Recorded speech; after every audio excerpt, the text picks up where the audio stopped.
What up? This is the Drama Club. On today's episode, we've got the first part of a two-part episode.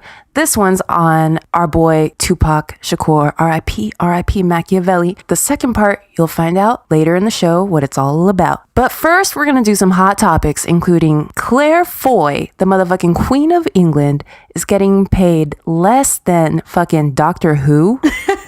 Doctor Who. Prince what? Prince Philip. Then Colin Firth, aka Mr. Darcy, his wife is fucking their stalker.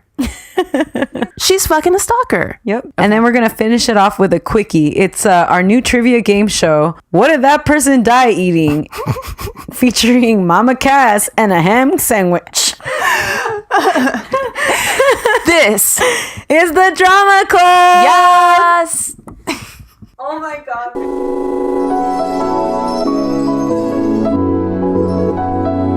What up, fam? What up, fam? It's good, y'all. Feels good, right? Good, right? Yeah, I know it, dude. I know it, dude. And without further ado,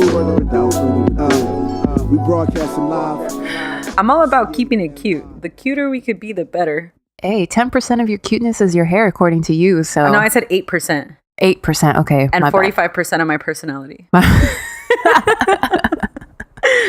Yeah, so I think last episode went pretty well, so we should probably start off with some housekeeping again. Okay. We're housekeepers now. We're housekeeping. We get paid under the table. We definitely have our home bathrooms are full of little tiny toiletries. Yeah. That we stole. Okay, so the first thing I wanted to say is I keep forgetting to give a shout out to the producer of our theme music. Ooh. He's a friend of the show and his name is Mike. Yay, Mike. Mike goes by Aquatic Sun, and if you're looking for any sort of music, I highly suggest you search for him on social media. He goes by Aquatic Sun. He's very talented and we love him, and thank you, Mike. Yay, thank you, Mike. And also, we want to remind everyone to please rate us. If you have 5 seconds, leave a review. Even if you hate us, we'll take it. Who could hate you, Stef? Everyone. We'll work with it. It depends on how my hair looks, obviously. Yeah. So much of your personality is based on it, obviously. Right, I get it. Right. No, but for real, it really helps people to find us. It really helps us to get on the charts, which helps even more people to find us. So if you got some time, please help your girls out. Throw us a bone. We are providing a very valuable service. Right. And speaking of that service, let's get to it.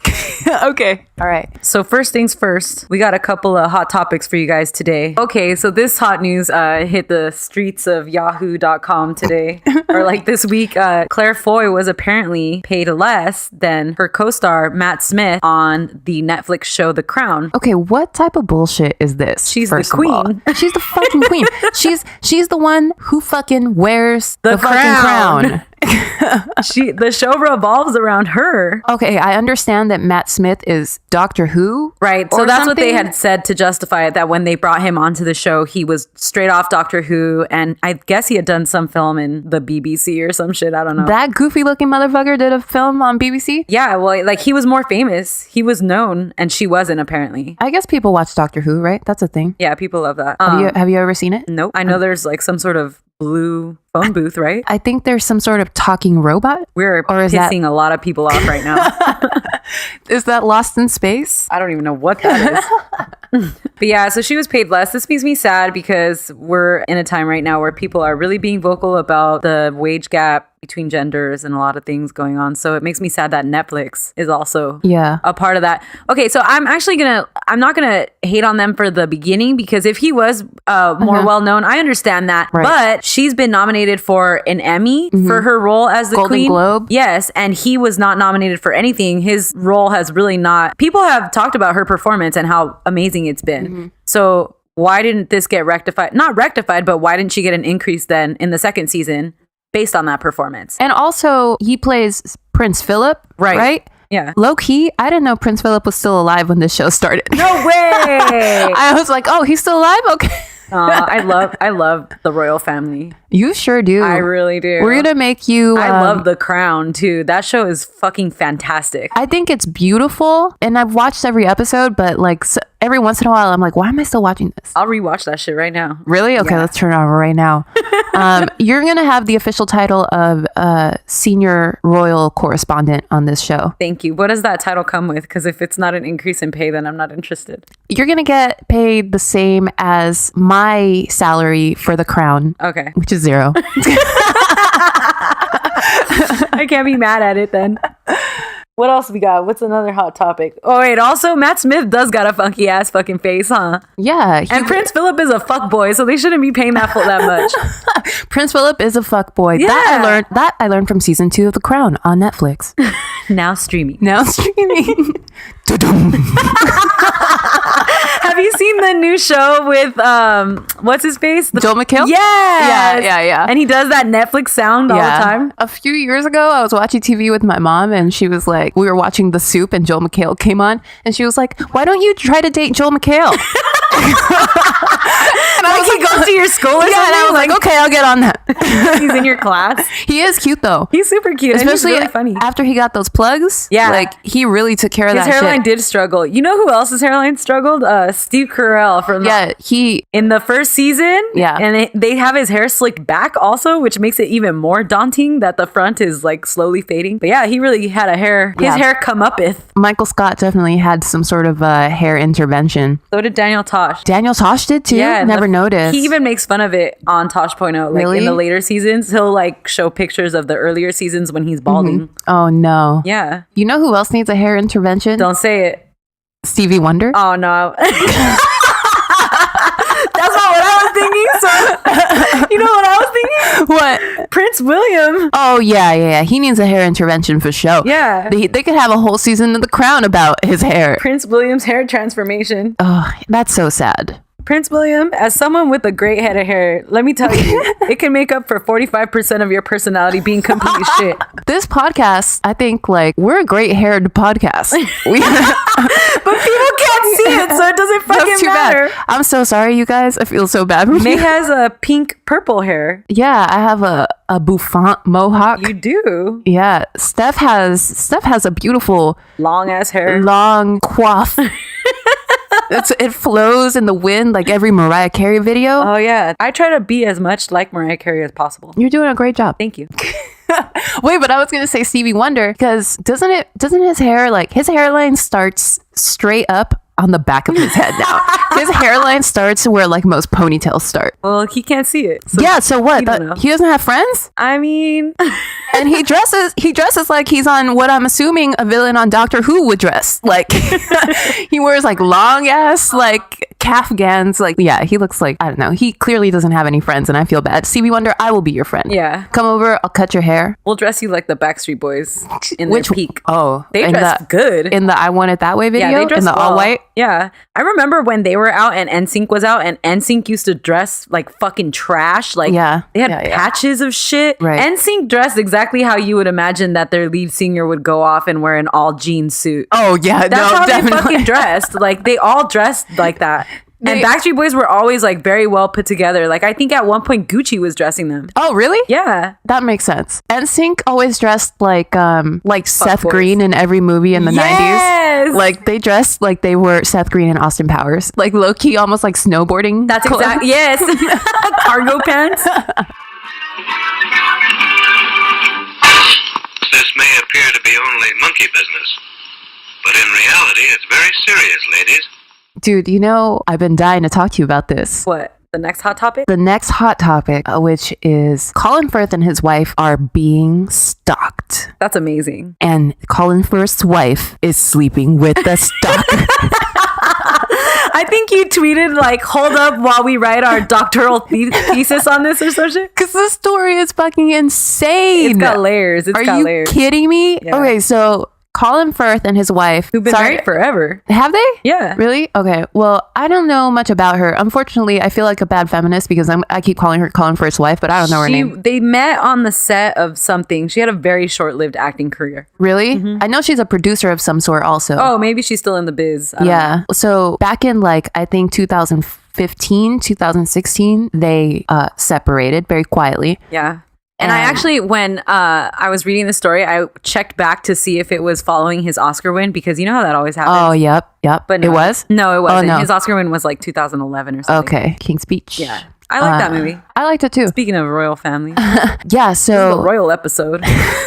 But we're going to pronounce it Royale. This is the Royale with Cheese episode. Yep. Yeah, apparently in 2015, 2016, they separated, according to them now. And during that time, Colin Firth's wife started fucking this Italian journalist. Which I heard was similar to the Heather Locklear situation. It's like some high school or like some old ass guy that she dated back in the day. Oh yeah, it's a childhood friend. The guy is not old. I mean, like she had a relationship with him. Right. That's back in the day. That's what he says. That's what the... Oh, really? Yeah, that's what the stalker says. Oh, that's interesting. Anyway, it turns out he kept asking her, when are you going to leave your husband? And I guess that scared her off. And she was like, no, fuck that. And No, I'm not leaving Colin the fucking king for you, motherfucker. Mr. Darcy. Yeah. Ain't nobody leaving Mr. Darcy. Is it kind of fucked up for him that he was in Pride and Prejudice and then he was in Bridget Jones? Why? Because they're both Mr. Darcy? Yeah. No, I think that was by design. I think that's on purpose. Oh, okay. So she goes back to Mr. Darcy and everything's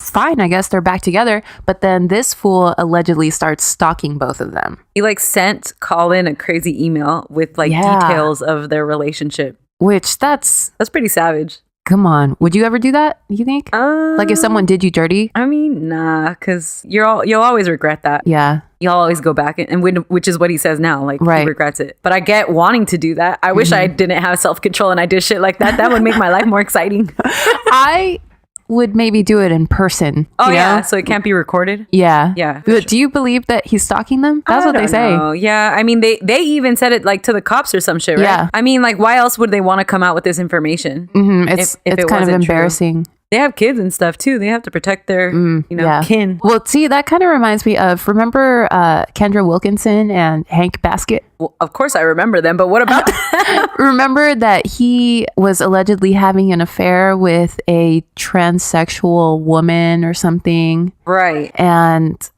he had left her voicemails, right? Yeah, something like that. Is that the proper... Transgendered. So he was having an affair with a transgendered woman. Mm-hmm. And Kendra found out about it, and it was like the subject of her reality show for like 3 seasons. Oh, God. So they were riding high on that wave of embarrassment. And they have little kids too. What kind of man is that who's just like, we got to make this paper? Yeah. My football career didn't span out. Nope. Then he tried to be a gym owner or something? Oh, he did? Yeah. I didn't know that. Yeah. And that didn't span out either? And Kendra doesn't do shit. No, she's lazy. She's on like Skating with the Stars. That's or what some Holly shit. Madison says in her book, that Kendra's just fucking lazy. Oh. You don't want to work. I read that book on your suggestion. It's fucking great, huh? Yeah, it's I want to have an incredible. episode about that, so let's shut up. Okay, we won't talk about it. But needless to say, Mr. Darcy's wife is fucking a stalker, and a stalker is fucking her. I love Colin Firth. Yeah, he's cool. I like Bridget Jones a lot, so that's too. like, and he's such a dreamboat in it. Yeah, he you is. Wanna, like fall in love with him and like fucking serve him tea and shit. Serve him tea. Fuck yeah. But really, let's say it was Bridget Jones 2, I feel like I would have gone with Hugh Grant. What? In Bridget Jones 2? When they went to Thailand? Yeah. Didn't he fuck her over somehow? He always fucks her over, but like she knew what time it was. She knew what the first scene of Bridget Jones when Hugh Grant comes out and he's walking out of the elevator and they put on RESPCT. Oh yeah, it's so fucking sexy. He's so bomb. He walks through the whole office building and everybody's looking at him. Oh, he's definitely like the bigger British bae. Really? Hugh Grant versus Colin Firth, or in general, or like is he British bae? He might be British bae for me. Jude Law for you? Yeah, Jude Law. Yeah, but he needs a hair intervention. Hair issues. Yeah. British bae for me might be what's the guy that our friend Nane called something like a sensual greyhound? Oh, Riz Ahmed. She said he looked like a sensual greyhound. That's British bae.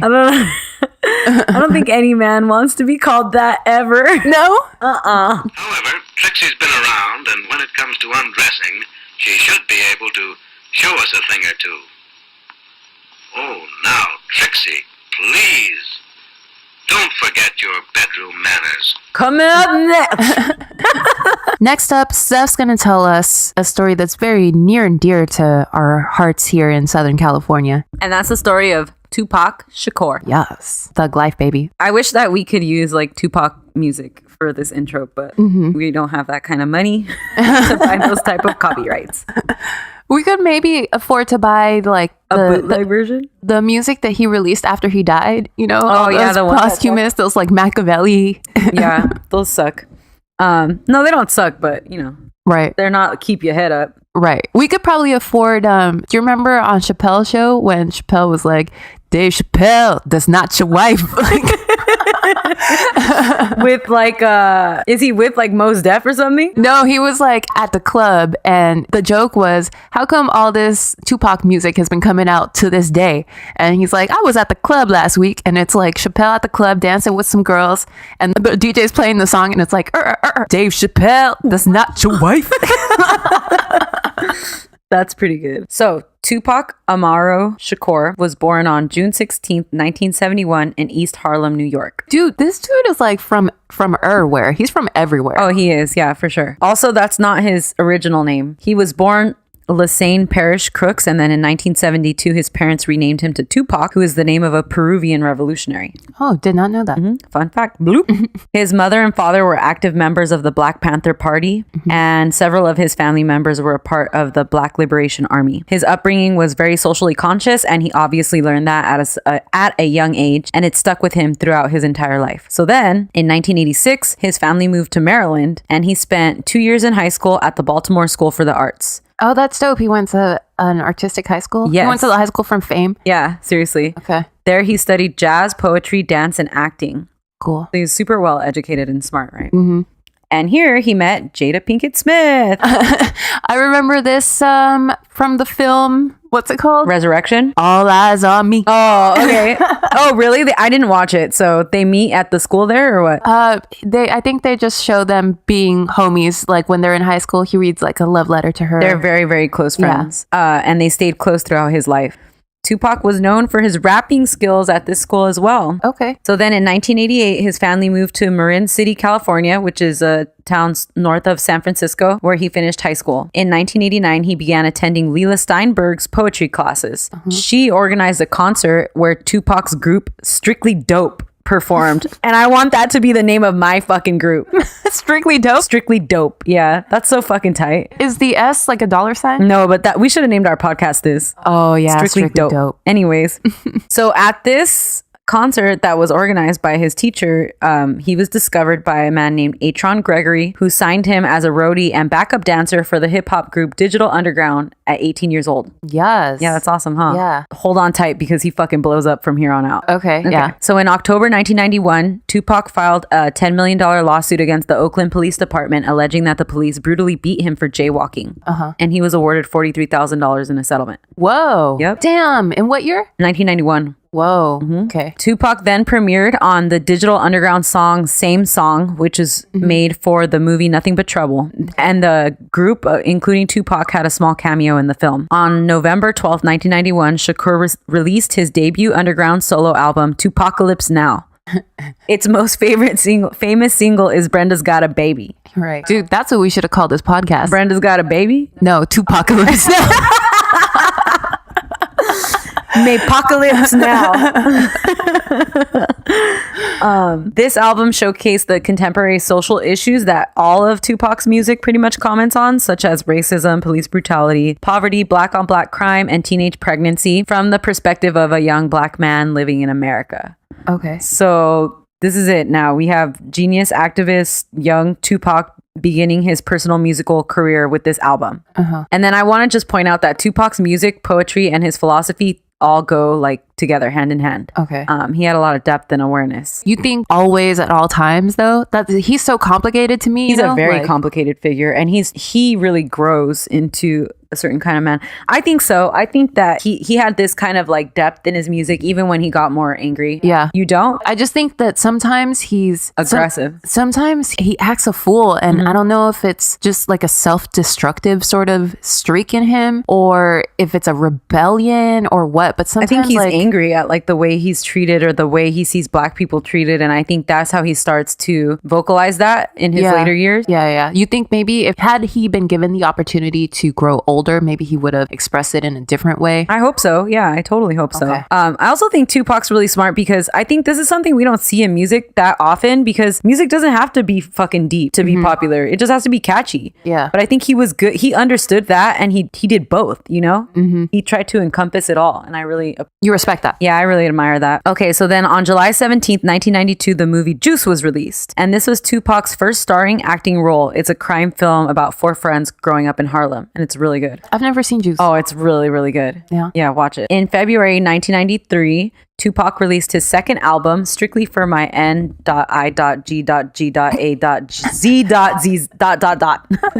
Wait a minute. Remember I took that DNA test? Yes. I'm from Africa. I could say it. Well, go ahead and throw that out there then, bitch. We'll see how that plays out for you. No, go ahead. No, never mind. You want to say it? I'm just going to stay away from it. Yeah. But now. Yeah. But if I do decide to say it at any point tonight, I am 43%. It's all good because 23andMe said it was. Okay, so this is considered his breakout album, and it had more of a contemporary sound. This album included the hits Keep Your Head Up and I Get Around, and reached platinum status. So now he's a superstar, and he's 22 years old. Yeah. Do you that's remember insane. me at 22? Yeah, that's my favorite version of you. I was a damn fool at 22. I definitely wasn't making platinum albums. Okay. You could have if you put your hair to it. Oh, God. So then in 1993, he formed the hip hop group Thug Life, and they released their only album called Thug Life Volume 1, which went gold. And I just want to quickly mention this because this album has my favorite song, Bury Me a G. That's probably one of my favorite Tupac songs. I don't know this song. It's so good. Okay. I ain't got time for bitches. Gotta keep my mind on my motherfucking Oh, yeah, riches. yeah. It's really good. Yeah, that's a good song. Yeah. I didn't realize that was with a group. Yeah, I think I wrote Thug Life, and now in my head I want to say it's Outlaws. So I wonder if that's He wrong. was in Outlaws. Yeah. But is this a different group? I'm not sure. Okay. Yeah, but he was in the group Outlaws. I'm gonna have to double check my work on that. But anyway, so in July 1993, Tupac starred in a second feature film, Poetic Justice. Dude, what do you think I should? Okay, this is gonna turn into the hair podcast. Okay. But do you think I should get braids like Janet in that hair? Yes, I that do. movie? That would fucking kill. I feel like I can pull it off, but it looks totally could. It looks painful though. It does look painful. Like Right? you might have a headache for a few days. Yeah. Yeah. But anyways, yeah, I love those braids. Mm-hmm. In this film, Janet's character Justice writes poems, which she recites throughout the film. And those were actually written by Maya Angelou. Oh, cool. Poetic Justice reached #1 in the box office. And then in 1994, he started another movie, Above the Rim, where he played the antagonist local drug dealer. Yeah. So also I wanted to mention at this time, because I'm here with the Madonna stan all the way May Arnold, I feel compelled to say that Tupac had a widely gossiped about relationship with Madonna in 1993. Yeah. Have you seen the pictures of them together? I have seen pictures of them together at some sort of event where they're seated next to each other. What do you, like, I didn't look too into it, but do you think this was real? Like they were really together? I always thought it was some bullshit because Madonna, like I said before, you guys, Madonna has had some bad looks. Like she's had some really great looks, but she used to do this thing a lot where she like fetishized black men. Ooh. Like she would always, like in her sex book, which I have, by the way. Yeah, it's first edition. In her sex book, there's a lot of pictures of her in like sexual situations with black men, like Big Daddy Kane and stuff. Like she likes the black male body. Oh, that's Anyway, interesting. so I always felt like for a long time, I thought that either that relationship wasn't real or she was just with him for attention. But then last year, somebody leaked the letters that Pac wrote Madonna from jail, and They're nice. they're super intense. He's like, I really need to apologize for what happened between us. We could have had something really real. Oh, wow. But you don't understand what it's like to be a black man who suddenly made it, and all of a sudden his friends are like, why are you with this white woman? Yeah. Like it was just, he talked about why the relationship didn't work at the time, and he profusely apologizes. That's pretty interesting. I didn't know that. It's very interesting. Bloop.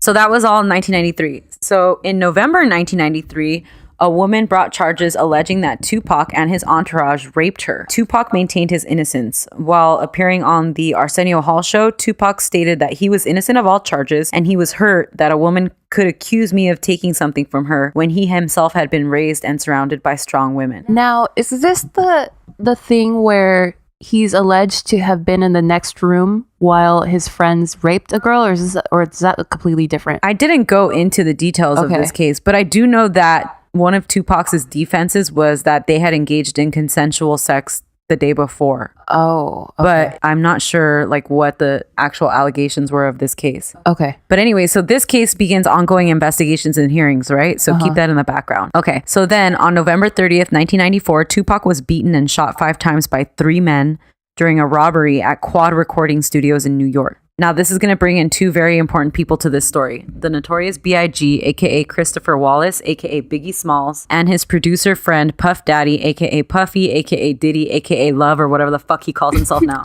Ew, Love? Yeah, I think That's he a new calls one? himself Love. You know what? I think this would be a good time to let them in on a little scoop about next week's episode. Ooh, what's that scoop, May? Next week, so this whole time you've been listening to part 1 of a 2-part episode. Aw, shit. Aw, yeah, because next week I'm going to give you the life and death of Biggie Smalls.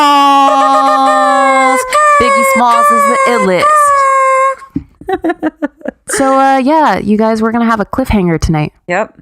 We'll see where it goes. Actually, we know where it goes, but we'll pretend to act like we don't know. Okay, so Puffy and Biggie were in the same New York building at the same time that Tupac was shot.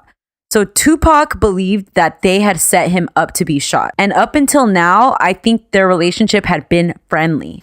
So then remember, there's that sexual assault case going on. So the day after he was shot, he appeared in court to hear the fucking verdict for the trial. I've seen... He's in a wheelchair. Yeah, video of him. He's all like bandaged up. Yeah, he's really fucked up. Yeah. So that case went through trial and Tupac was found guilty of 3 counts of molestation. He was imprisoned for 9 months and the decision was being appealed.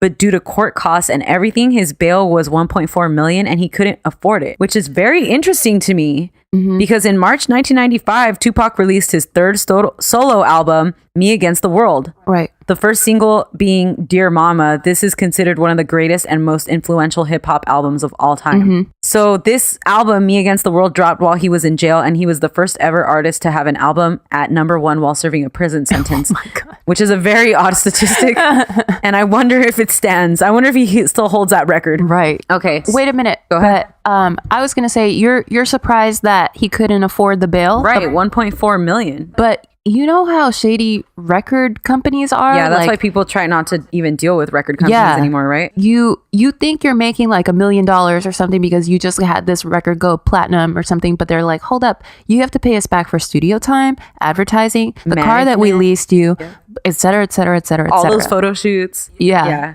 it's bullshit. Those guys are fucking crooks. Anyways, okay. So, while in prison, Tupac became interested in philosophy and was an avid reader. The book The Prince by Italian philosopher Niccolo Machiavelli inspired his pseudonym Machiavelli. This book is famous due to claims that it teaches evil recommendations to tyrants to help them maintain their power. And the adjective Machiavellian became a term to describe someone who wants to deceive and manipulate others for personal advantage. Machiavelli believed that it was better to be widely feared than greatly loved. So Tupac, while in jail, takes the opportunity to study modern philosophy because that's the kind of fucking man he is. And obviously this is something that he really tries to embody and appear to be within his belief system. You know what? I just had a thought when you were describing Machiavelli. I think he reminds me so much of, or Frank Underwood from House of Cards, Kevin Spacey. Oh, yeah. Reminds me of that. A Obviously, tyrant, for sure. he's Machiavellian. Oh, yeah. Had Tupac lived, Could could have Tupac replaced? have played Frank Underwood? That would have been fucking incredible. Dude, I would watch that show. I would watch because he was a good actor. Someone call up the people from Coachella and get Tupac's hologram to stand in for Kevin Spacey on fucking House of Cards. He gonna be fucking Robin Wright and pay at the White House. Given Tupac's life, I wouldn't be surprised if he has fucked Robin Wright at the White House. Very true. Okay, get Tupac's hologram and pay him 1,000 times what you would have paid Robin Wright for the reshoots, like they did when they had to reshoot All the Money in the World. Oh, that yeah, Mark Michelle Wahlberg Williams movie. got paid like 80 cents or some shit. Michelle Williams got paid $800. They threw her some fucking bubble yum every day, and they were like, "Hey, knock yourself out." So they paid Michelle Williams Williams $800 and they paid Mark Wahlberg $1 million. Mark Wahlberg 1.5 million. That's amazing. So Tupac's hologram is going to be making hella money. Fuck yeah. Tupac's hologram is going to be making more money than every female everywhere. Okay. Science. All right. So he's in jail getting his philosophy on. So now I'm going to bring in another very important person into this story, and that is producer, criminal, and record label owner Suge Knight. Okay. While Tupac was in jail, Suge Knight approached him with a proposition. Tupac agreed to sign with and do 3 records on Death Row Records in exchange for the bail money to be released from prison. It was a very calculated move on behalf of Suge Knight. Yeah. Side note, the appellate hearings for that sexual assault case never went forward because of Tupac's passing. That's sad, huh? Damn. Okay. Okay. Yeah. So now he's out. He out. And on December 30th, 1994, Biggie released the track Who Shot Ya, which was seen by the public and by Tupac as commenting on the shooting that had happened at Quad Studios in New York City. I like that song. You do? I like that song, but I feel like I think that song's a little bitch compared to Hit 'Em Up. oh yeah, 100%. That's what I was gonna say. I think like on the whole, I like maybe Who Shot You is a better song, but Oh, you crazy. But Hit 'Em Up is the most memorable. Like I don't really know. I like Hit 'Em Up way better than I liked Who Shot Ya. I don't know like a lot of lyrics off Who Shot Ya off the dome, but Because it sucks. but Hit 'Em Up. Oh yeah, you can quote that shit. You claim to be a player, but I fucked your wife. Fuck. First off, I like the beginning. First off, fuck your bitch and the clique you claim. That's fucking incredible. I want to start off a fight like that. Oh, yo. Dude, let's get into a fight. Two dope girls? Yo. Oh, yeah. No, stop calling them out. I'm scared. Who shot you? Two dope girls?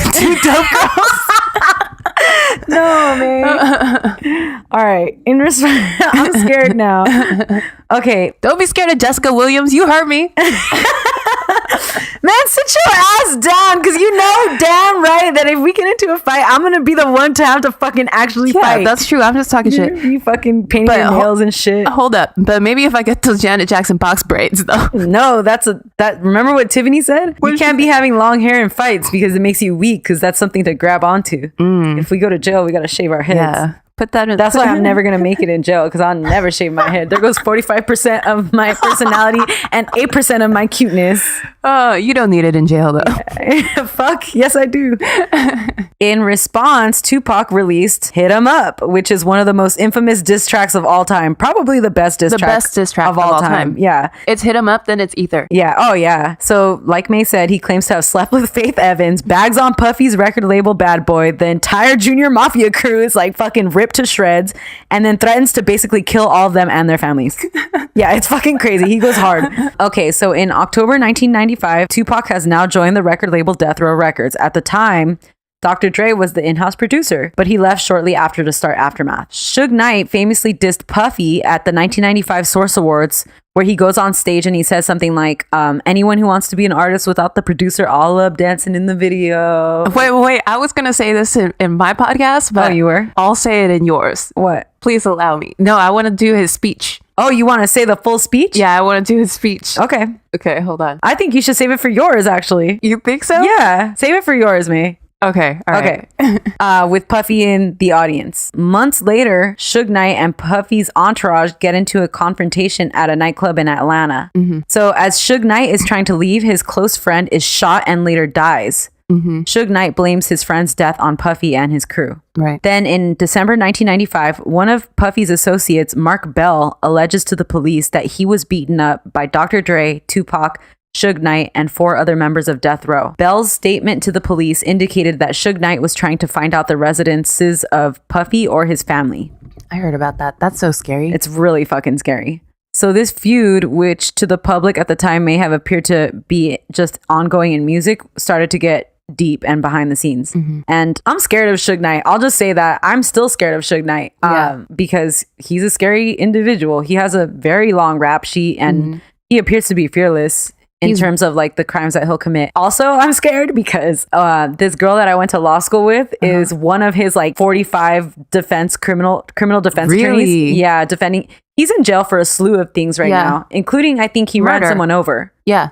He killed that guy. Yeah, and that guy died, right? Yeah. And I think there's video about... There's video. Okay, I haven't seen it, so I don't know what the allegations are or whatever, but everybo's innocent until proven guilty or whatever the fuck, right? But he's you're not scared of fucking him? innocent of being a piece of shit. You know why I'm scared of him? Why? Because he's a blood and he seems to be very respected in the Bloods. So what...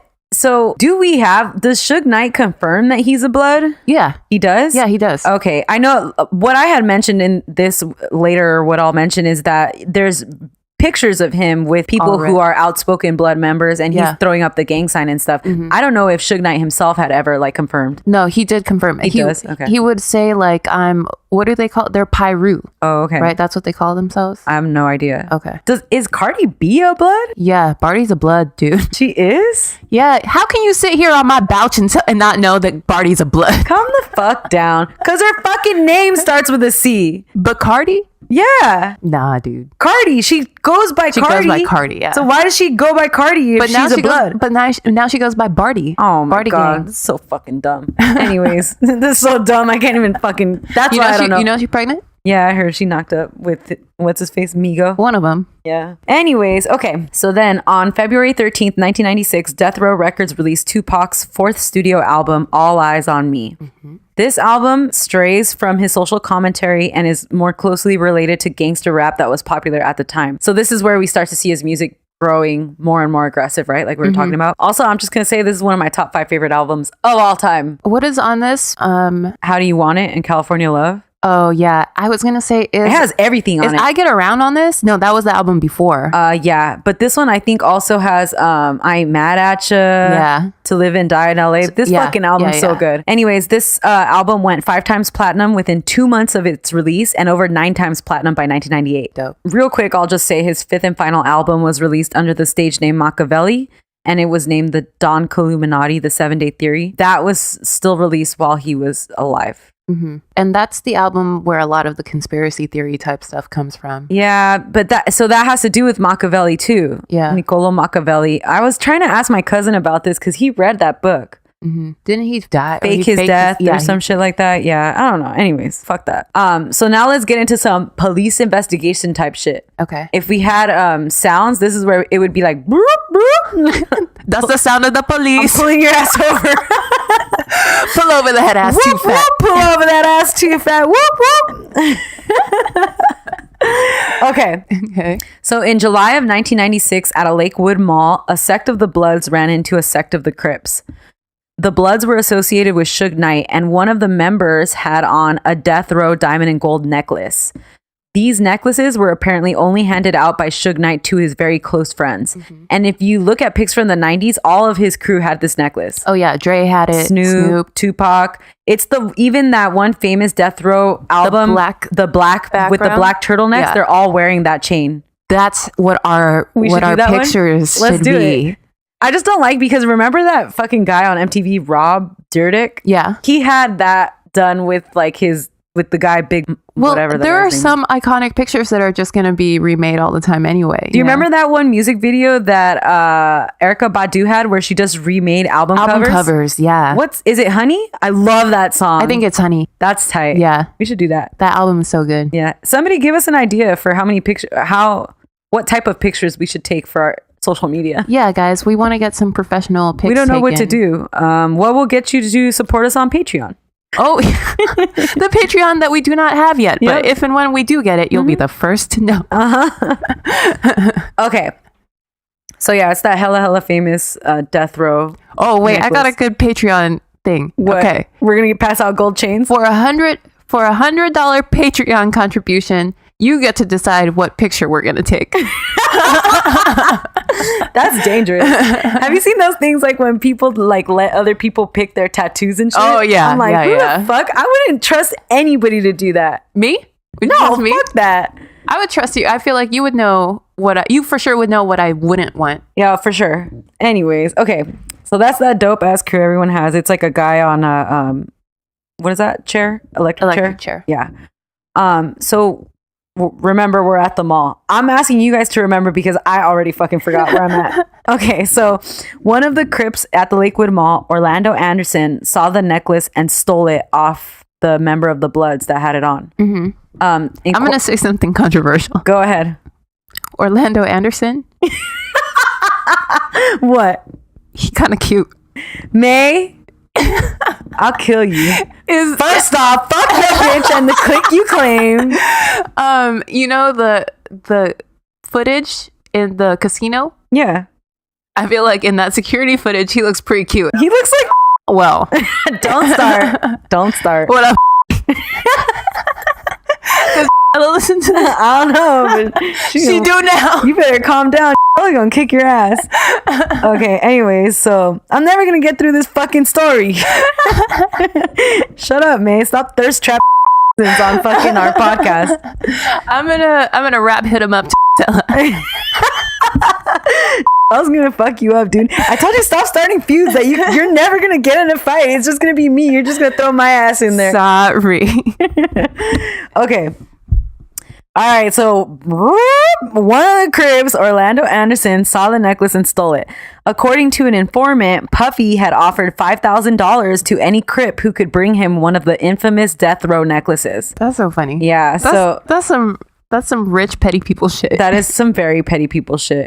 So now this is our first introduction to Orlando Anderson, who is also a very important person to this story. So highlight his name real quick. Mm-hmm. Okay. They called him Lando on the streets. They did? Yeah. But he's a Crip. Yeah, on the streets. They called him Lando. Oh, Lando. I thought you said Blando. Sometimes those blood names, they start to sound like dog names. Like you just throw a B in front of everything. Barty. Come here, Barty. Good girl. Cardi B will fuck both of us up. We need to shut up.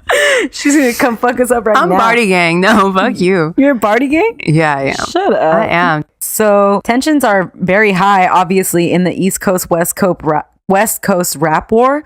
And now we have possible and obviously extremely likely gang affiliation to this conflict. I try to be very careful about my wording in this one because there's never been like a finding, right? The police have never arrested anyone. No. So we don't know. And these are very dangerous people involved. Right. Okay, so this is where I was trying to say. We're not making connections ourselves. We're not saying anything new. We're not just, yet. You know. I'm just kidding. So this is where I was saying, you know, like I didn't know Suge Knight had said that he was actually a Blood. I just know that there's like pictures of him and with like vocally admitted members. Yeah. So now we have that on one side, right? Suge Knight. And now on the other side, we're introduced to potential involvement of Puffy with the Los Angeles Crips, who's the rival gang for anybody that doesn't know that. I did hear somewhere that the way Puffy offered that $5,000 to anybody to bring him one of the necklaces was like in a hotel room or something. Drunk. So you're saying it was just a joke? Like he could have been like fucking around. That's because that sounds like something I would say, and I would totally be kidding or whatever, you know? Like I think that I heard that like he had been partying and then they went to the after party in the hotel room. So I'm assuming like this is drunk, and we have to remember everybody's really fucking young in this story. So like that's why I try to say too, do you remember me at 22? Because I was fucking dumb at 22. I don't think I would do that. But I would have said some stupid ass shit, you know, and then maybe regretted it. So like maybe Puffy did like just make this statement and then fucking realize who he said it to and what he was fucking getting involved in. I don't know, but I'm just saying it's possible. Right. Total possibility. It's not like one of those things where I'm like, no, that didn't happen. That didn't happen. It's completely possible. And possibly not completely innocent, but maybe less vindictive than it sounds. Right. Because like all the stuff we just fucking said. Okay, let's get to it. On September 7th, 1996, Tupac and Suge Knight attended the boxing match of Bruce Seldon versus Mike Tyson ringside at the MGM Grand in Las Vegas, Nevada. Ding, ding, ding. You know the boxing match sound? I love those sounds. During the boxing match, there was allegedly an altercation between Suge Knight and rival Crip gang members from Los Angeles who had also come to attend the fight. That's according to an informant for the LAPD. Okay. Now, much of this part is taken from the surveillance footage from the MGM Grand. So as Suge Knight and Tupac's entourage are walking from the match after it's over, they encounter Crip gang member Orlando Anderson, who is the same guy who had previously stolen the death row necklace at the mall in Lakewood months earlier. So a member of the Bloods who was with Tupac and Suge ran over. I think what happened is he tells Tupac, oh, that's Orlando Anderson or whatever. So then Tupac straight up, like you see him on the video, runs over and just starts knocking this fool out. Doesn't that video, the way that he walks is so distinctive? Like, yes, he's swaggy. Yeah. Only Tupac could ever walk that way. In his silk ass shirt. In his silk shirt. Fuck yeah. Or that's like who people want to dress like now. Yeah. They fucking wish they look like Tupac. Yeah, silky ass shirt, big ass chain. Fuck yeah.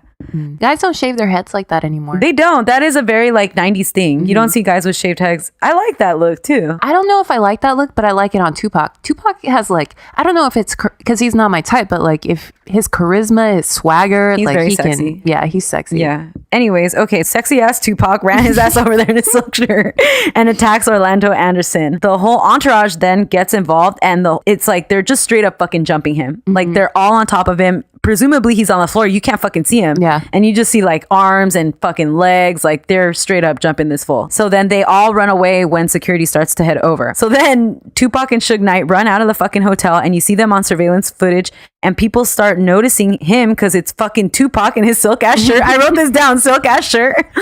And a huge crowd follows him out of the fucking casino. Yeah. Because he's one of the most famous fucking rappers at this time. Right. And he's getting in a fucking fight at the MGM Grand. So Tupac and Suge Knight depart in Suge Knight's black BMW to the 662 Club in Las Vegas, where Tupac is set to perform. The 662 Club is owned by Suge Knight, and he allegedly named it that because when you type in 662 on a phone, it spells out mob. Yeah. That's old school. No, and that's something to do with being a blood. Oh, It's it is? something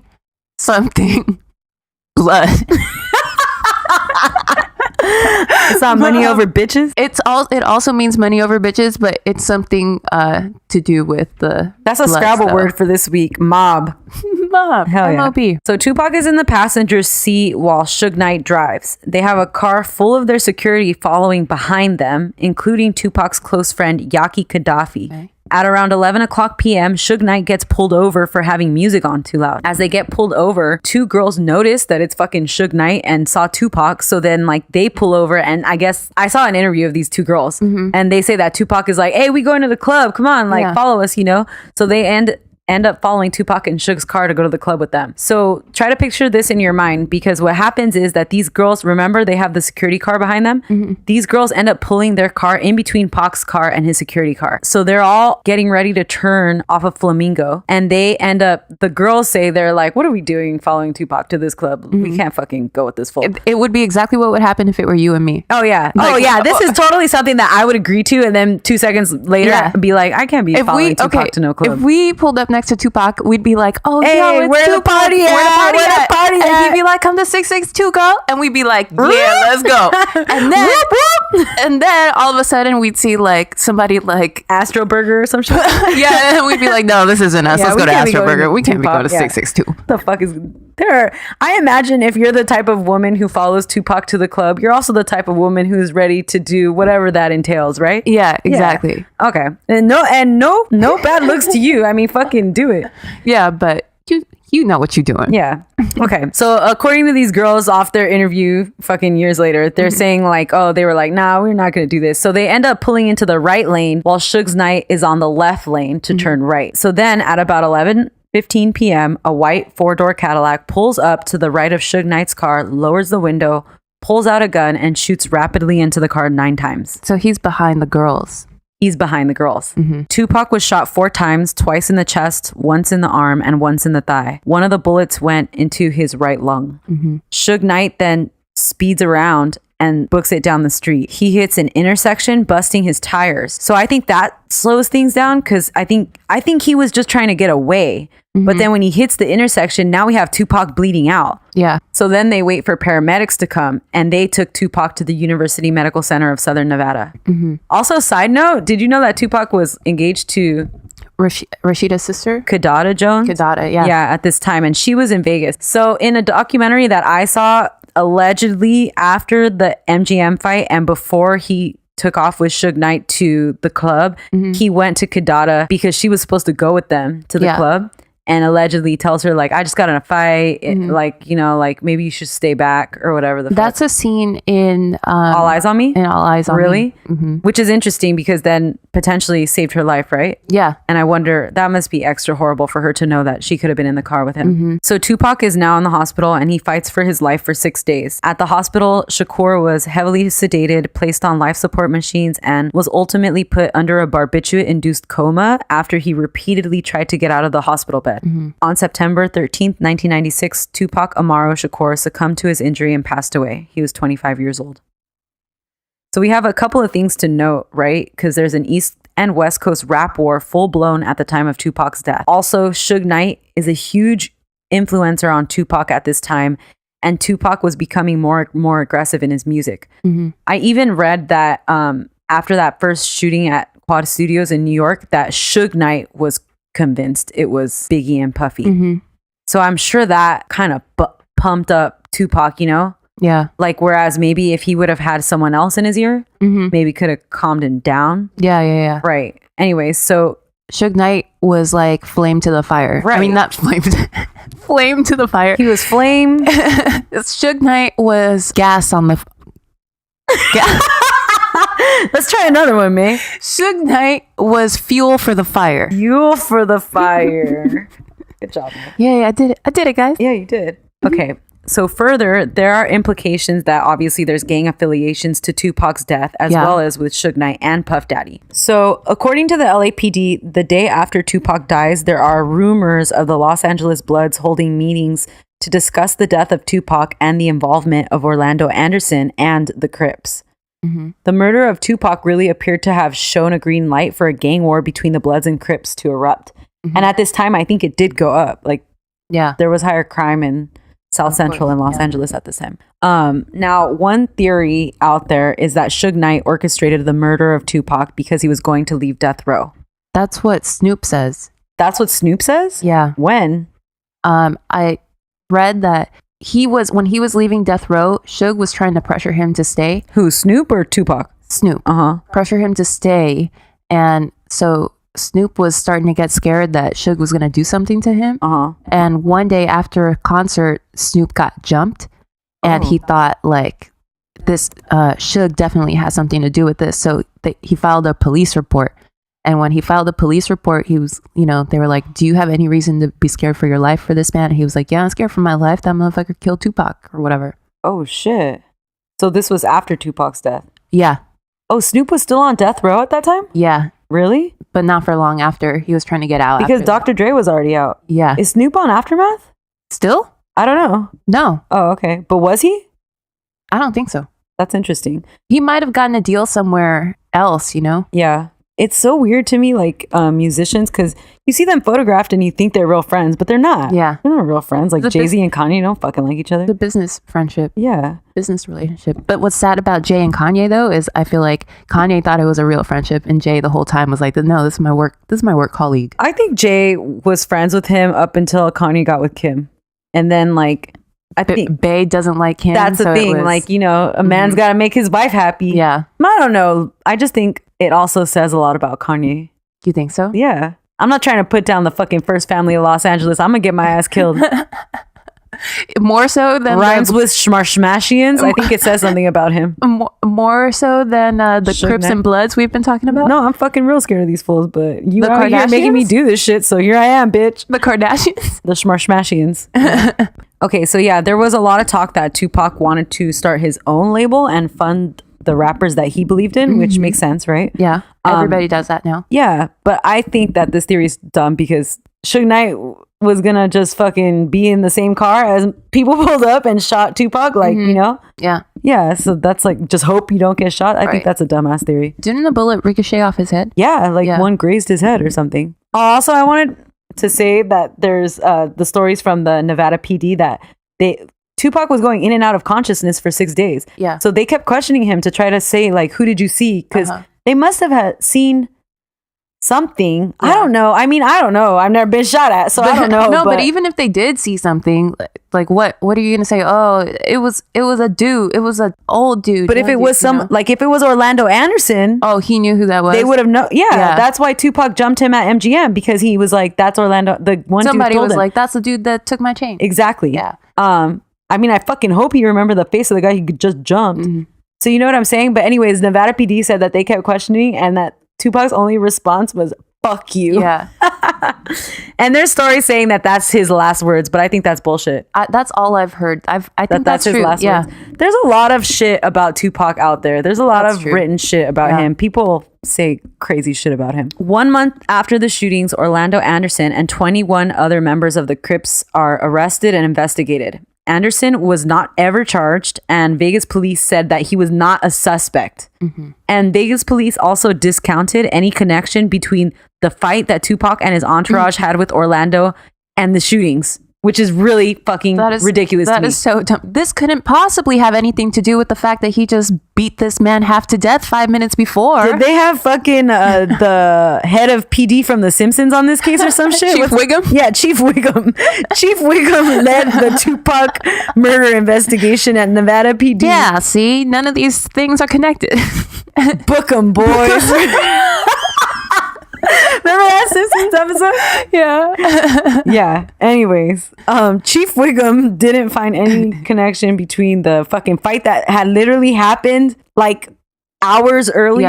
Yeah. Probably not even hours. No. Probably like hour. Yeah, an earlier. hour. Another thing that happened was Vegas police failed to obtain a full statement from Yaki Gaddafi, who was Tupac's friend and who was in the security car that was driving directly behind them. And Yaki had claimed to have witnessed everything at the time that it happened, but he was uncooperative the days after the shooting, probably because his fucking friend was in critical condition in the hospital. You think so? Yeah, they never comment on how he was being uncooperative. And if it's somebody who's saying like, I'm not going to talk, that's one thing. But if he was just like uncooperative because he was in distress and like didn't want to take the time to talk to the fucking police, you know? But let me tell you, don't you think that if let's say something happened to you, and the police are like, and I saw it happen, right? And the police are like, we need this information to catch the people that did this to her. I'd be like, yes, let's do it right now. We need to find these people because they hurt my friend, and you know. Right. No, I'm with you, but you are a very reasonable, educated girl. I don't know if we could say the same about these people. But I don't know if that has to do with reason or education. I think it has to do with just like a human instinct to, yes, get those people. But I'm thinking of people like, these are guys with like a thug mentality. Like, I think they kind of like pride themselves on like not talking to the cops and like not cooperating and like fixing things on their own, right? Like they have like a system that's above the law or whatever the fuck. They take matters into their own hands. So that's why I think maybe someone like him wouldn't talk. Right. Anyways, then 2 months following the shootings, Yaki himself had been killed. Whoa. He was like 19 years old.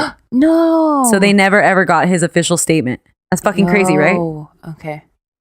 Then on May 29th, 1998, Orlando Anderson was involved in a shootout in Compton, California, where he was shot and killed. He was 23 years old. I heard that all the people in this story are so fucking young. Yeah, they're really young, and it's very sad. So Suge Knight obviously never cooperated, and he said he didn't see anything, only heard things during the shooting. Nevada sergeants have stated that Tupac's entourage did not cooperate with any sort of investigation at all. Suge Knight himself has since stated in an interview with ABC that even if he did know who killed Tupac, he wouldn't tell the police. So that's what I'm saying. Like, these are guys that they think they're fucking above the law, you know? Yeah, or they'll take the law into their own hands. Right. Sort of thing. They got that thug mentality. That's what I'm saying. They're fucking silly. Okay, so let's talk about Orlando Anderson for a little bit. Apparently May's hashtag Man Crush Monday. Man Crush Monday. You mean Murder Bay? Murder Bay. Hashtag Murder Bay Orlando Anderson, before his death, denied any involvement in Tupac's murder to the press. Biggie and Puffy also immediately denied any involvement. And Biggie like produced statements or something that he had been in a recording studio at the time of Tupac's death, which I think is interesting because no one's saying you pulled the trigger. Like, you don't have to be there to be involved. No, but there was somebody said that he provided the gun Oh, that's interesting. and in Vegas. Oh, okay. So- So that was important for him to point out. Yeah. Okay. But I'll say this, the New York Times called those papers inconclusive. Oh, that's interesting. So then I also want to say, as we all know, that 6 months after Tupac's death or murder, Biggie was similarly murdered in a drive-by shooting.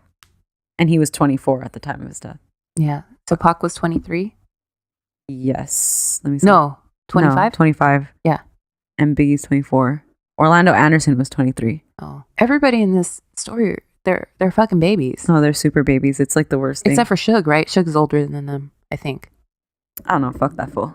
Yeah. So obviously the public's going to believe that the murders are connected. It's kind of impossible not to link them together because they're so close in time. And then the relationship, that tumultuous relationship that Biggie and Tupac had right at the end, right when this happened. Yeah. So the first investigation went stale. And then this other big theory started blowing up. And that was that the police were involved in orchestrating both the deaths of Tupac and later of Biggie. And I heard that this is important more so with Biggie's story. So I'm going to leave it at that. Yeah. Okay. Because that's your thing. So this theory that the police were involved, it causes the LAPD to reopen the investigation of the murder of Biggie, and that reopens the Tupac's murder. And lead detective Greg Kading was on the task force.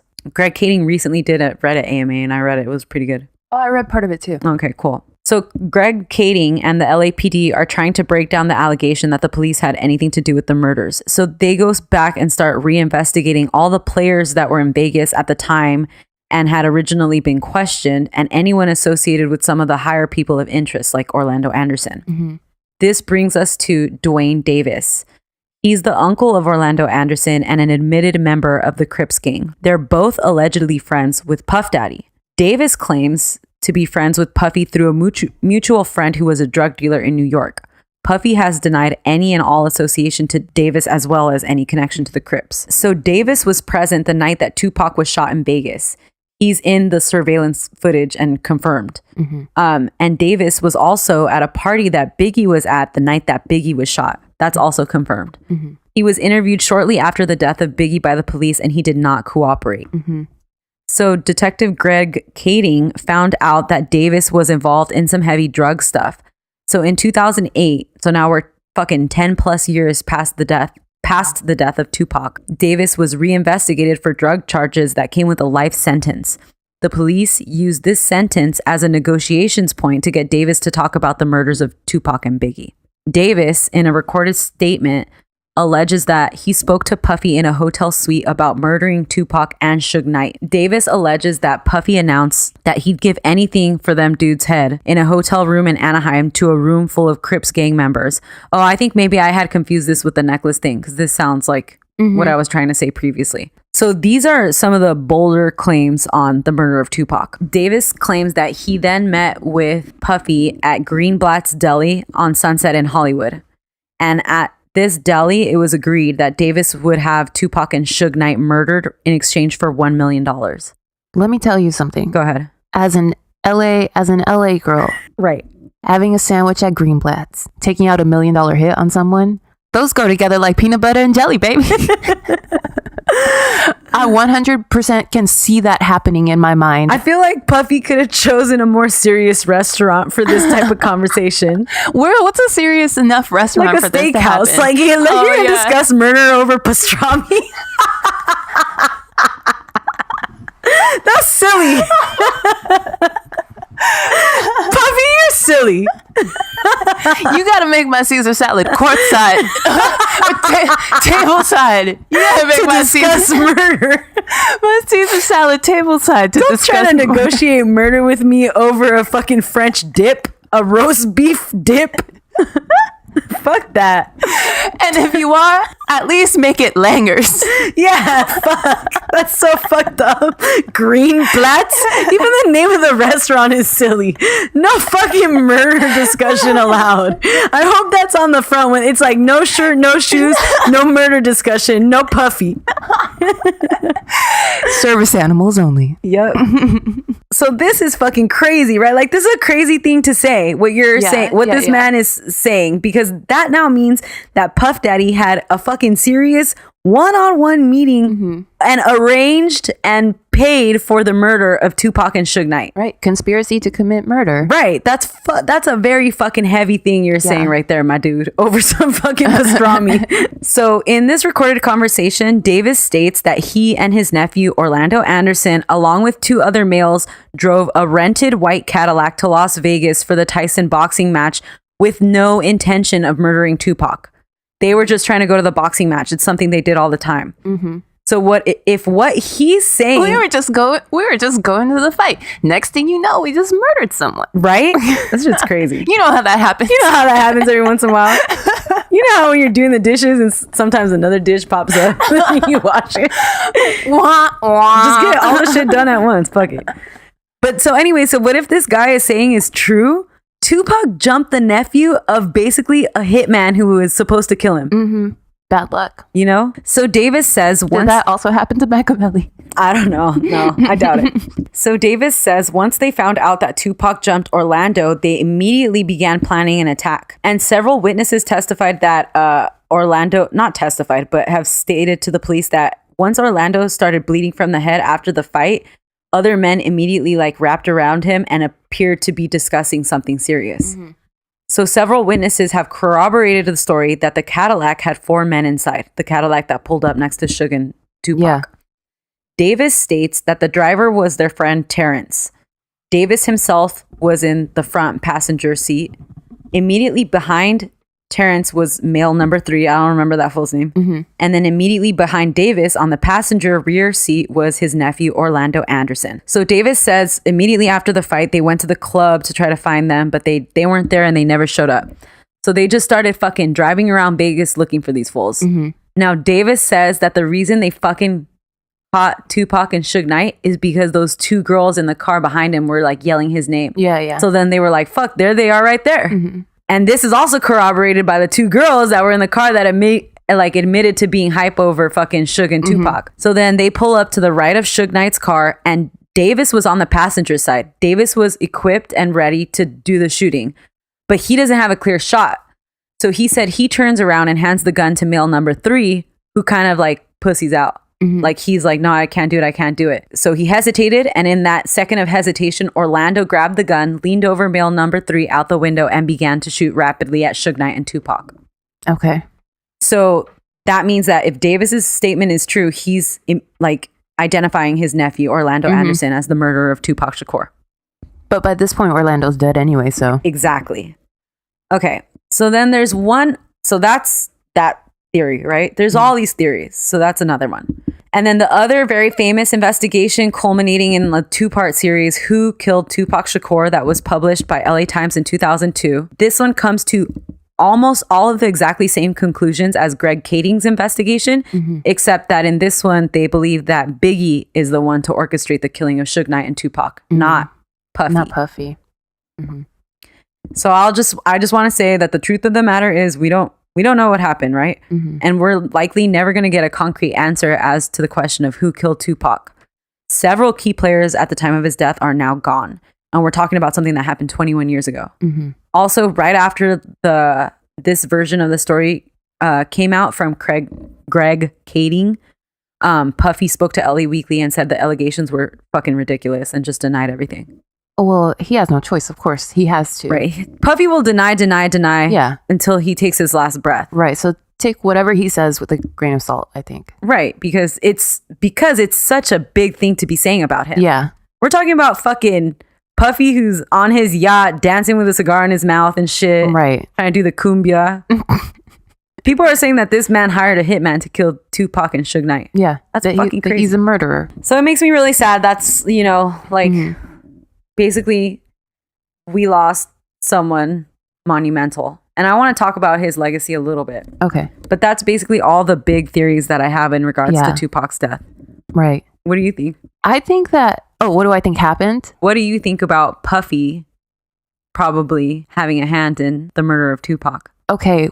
I think that, and Greg Kading says this. Right. He says that he imagines that it was like that thing that you were talking about with the chain, where maybe they were at a party, maybe they had a few drinks, and Puff they're up in this fucking rap war, right? So they're hyped over this shit. He's scared, right? Because this is the dude dancing, and yeah, exactly. He's scared. He's scared of Suge Knight, right? I'm scared. We're all scared of Suge Knight. Maybe he's scared, and he says something like, just like venting, like, "Fuck, I would give $1 million for this motherfucker to be dead right now." But he said it to the wrong fucking people. He said it to the wrong people, and they were like, "Okay, yeah, I believe that. That sounds reasonable to me." What about the deli?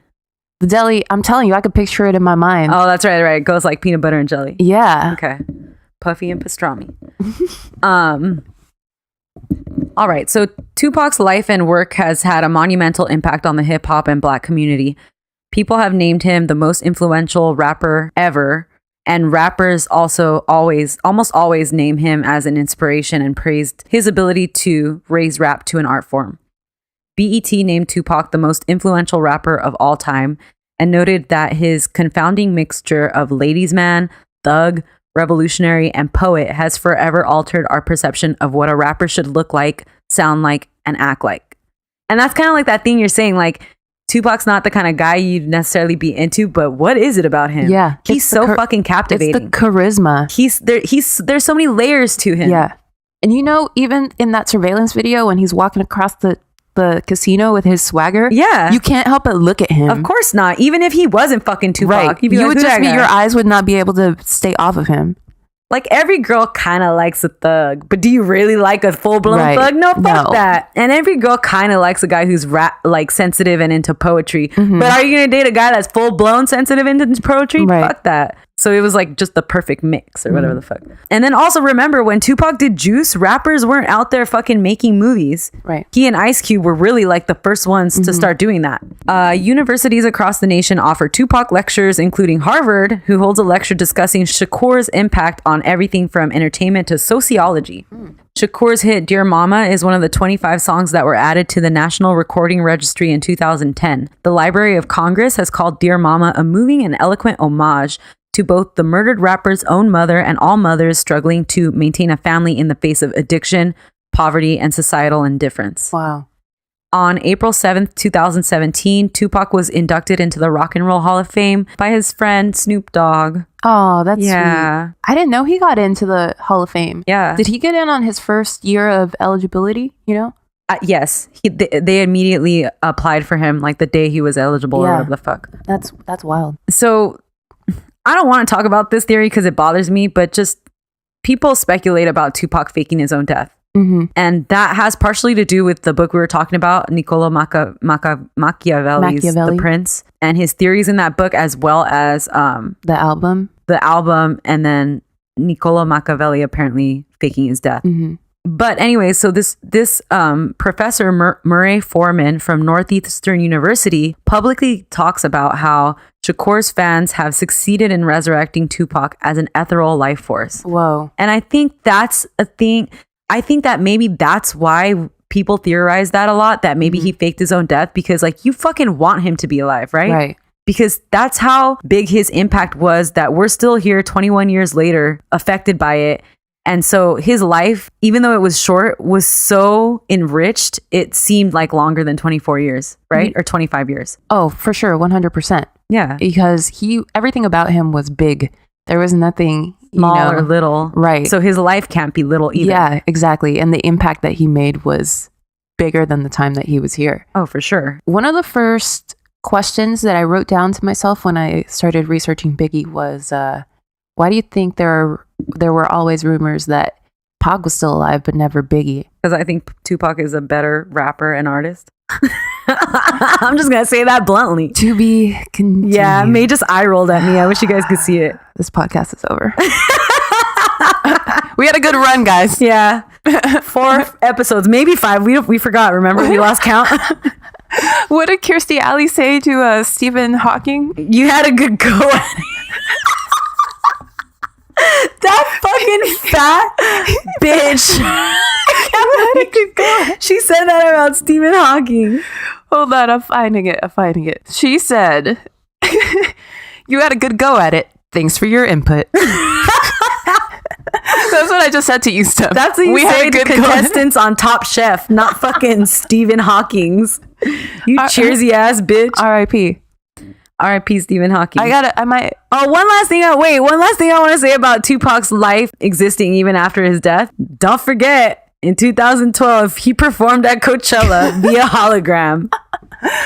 Oh God. Tupac's a martyr. I love Tupac. No, he's great. He's a real artist in every sense of the word. Yeah. I feel like with Tupac, man, the anger, I understand his transition towards being a more aggressive rapper, not only because I think that gangster rap was really taken off on that time and he knew like how to make a hit. Yeah. That on the one hand. On the other hand, I think he just got angry about his message as well.